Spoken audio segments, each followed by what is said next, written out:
এবং ঘরের ভিতরে গ্যাস হয়ে গেছে, ওই জন্য বিসিলিং এর কথা বলা হয়েছে। ঘরের ভিতরে বিসিলিং দেওয়ার জন্য যাতে দুর্গন্ধটা কাটে যায়, ওই জন্য বিসিলিং দেওয়ার কথা বলা।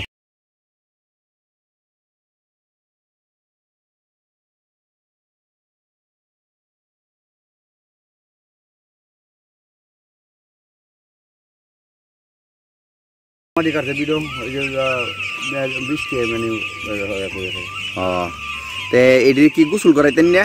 এই তো হনি করার মানে বড় 10 মিনিট রাখবো পানি।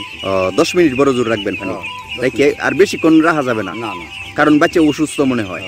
বাচ্চা অসুস্থতার কারণে বেশিক্ষণ গোসল করানি যেত না। 10 মিনিট। এরপরে বাচ্চাও বয়সও অল্প, ওই জন্য না। তো দর্শক বন্ধুরা জানতেই পারলেন, বাচ্চাকে 10 মিনিট গোসল দেওয়া হবে যাতে ময়লাটা সেরে যায়, এবং কিছু রৌদ্র কিছু ছায়াযুক্ত স্থানে রাখা হবে যাতে যে বাচ্চাগুলির ছায়ার প্রয়োজন এই বাচ্চাগুলি ছায়াযুক্ত স্থানে থাকবে, আর যে বাচ্চাগুলির রৌদ্রের প্রয়োজন ওই বাচ্চাগুলি রৌদ্রে থাকবে। ওইসব ব্যাপার বিষয়টা তুলে ধরার জন্যই কিন্তু আপনাদের সামনে এই কামার, আপনাদের হাঁসের কামারেরও কিন্তু এরকম প্রবলেম হইতে পারে, এরকম পরিবেশ হইতে পারে। এরকম পরিবেশ হইলে পরে আপনারা কেমনে কিভাবে কি করবেন, ওই জন্যই কিন্তু আমার ওই ভিডিওগুলি মূলত করা, যাতে করিয়া আপনারা পরিচর্যার ব্যাপার বিষয়টা একটু হেল্প সহযোগিতা পান। আর সেই হেল্প সহযোগিতা দিকে লক্ষ্য রেখেই কিন্তু আমার ওই সব ভিডিওগুলি করা। তো দর্শক বন্ধুরা আমার সাথেই থাকুন। প্রিয় হাঁস ও মুরগির কামারি ভাইয়েরা, দেখতেই পারছেন বাচ্চাগুলি ময়লার জন্য অস্থির হয়ে গেছে। এখন এই মুহূর্তে ছাড়া হবে বাচ্চাগুলি, ছাইরা পানিতে নেওয়া হবে, 10 মিনিট গোসল দেওয়া হবে। দেখেন ওই দিক দিয়া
গোসলটা দেওয়ার সাথে সাথেই বাচ্চাগুলি আনন্দ রিল্যাক্স বোধ করতেছে, দেখতেই পারতেছেন।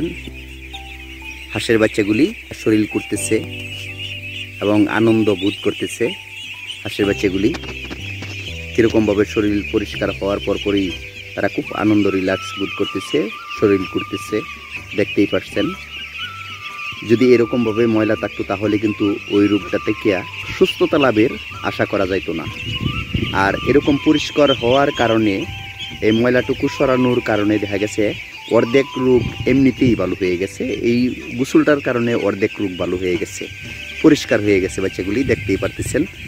এরপরে বাচ্চাগুলি আনন্দ বোধ করতেছে, শরীর করতেছে। সব কিছু জিনিসেই যত্ন চায়, পরিচর্যা চায়। ওইসব ব্যাপার বিষয় আপনারা ফলো করেই চলাফেরা করবেন এবং হাসির কামার করবেন, তাহলেই লাভের আশা করতে পারবেন এবং জয়ী হতে পারবেন। তো বিশেষ আর কি বলবো আপনাদের সামনে, আজকের মতো এখানেই শেষ করলাম। আল্লাহ হাফেজ।